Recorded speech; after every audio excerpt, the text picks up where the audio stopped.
আসসালামু আলাইকুম, স্বাগত সবাইকে। আজকের আয়োজনে আপনাদের জন্য নিয়ে এসেছি ঘরোয়া উপকরণে তৈরি খুবই মজাদার পাস্তার একটি সহজ রেসিপি।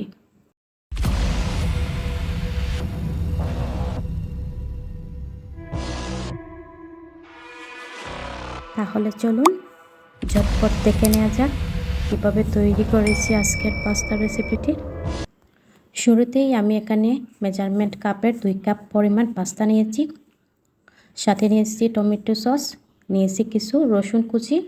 এখানে আমি টিক্কা চিকেনটা ব্যবহার করতেছি, আপনারা যে কোনো চিকেন ব্যবহার করতে পারবেন। নিয়েছি পেঁয়াজ কুচি। এখানে একসাথে নিয়েছি আমি আলু, টমেটো, ভুট্টা, গাজর, ধনিয়া পাতা। আমি পাস্তাগুলোকে আগেই সিদ্ধ করে রেখে দিয়েছি। আলুটাকে আলাদা করে সিদ্ধ করে নিয়েছি। চুলায় একটা প্যান বসিয়ে দিয়ে দিলাম পরিমাণ মতো সয়াবিন তেল, দিয়ে দিলাম রসুন কুচি।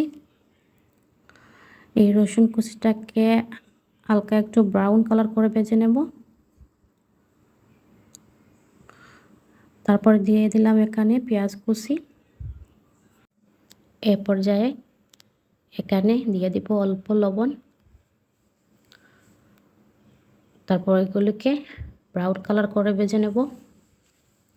দিয়ে দেব এখন 1 চামচের মতো মরিচের গুঁড়ো,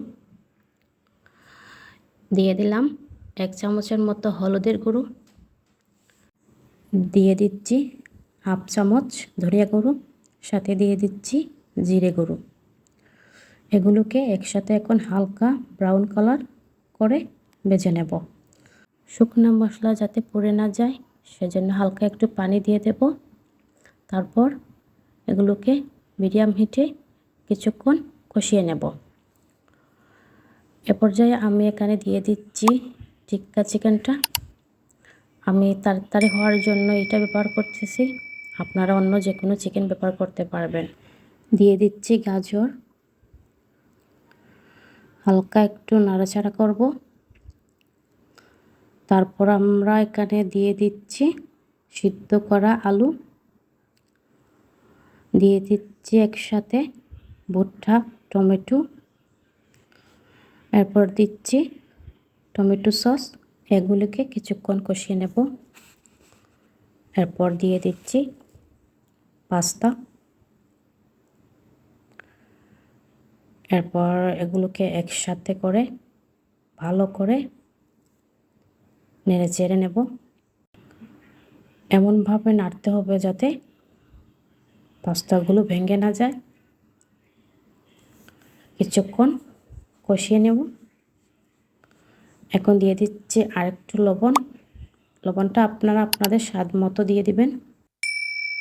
আবারও মিডিয়াম হিটে 2 মিনিট কষিয়ে নেব।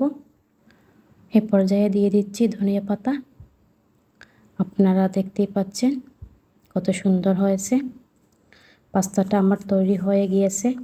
এখন এই পাস্তাটাকে আমি সরাসরি চুলা থেকে নামিয়ে একটা সার্ভিং প্লেটে সার্ভ করে নেব।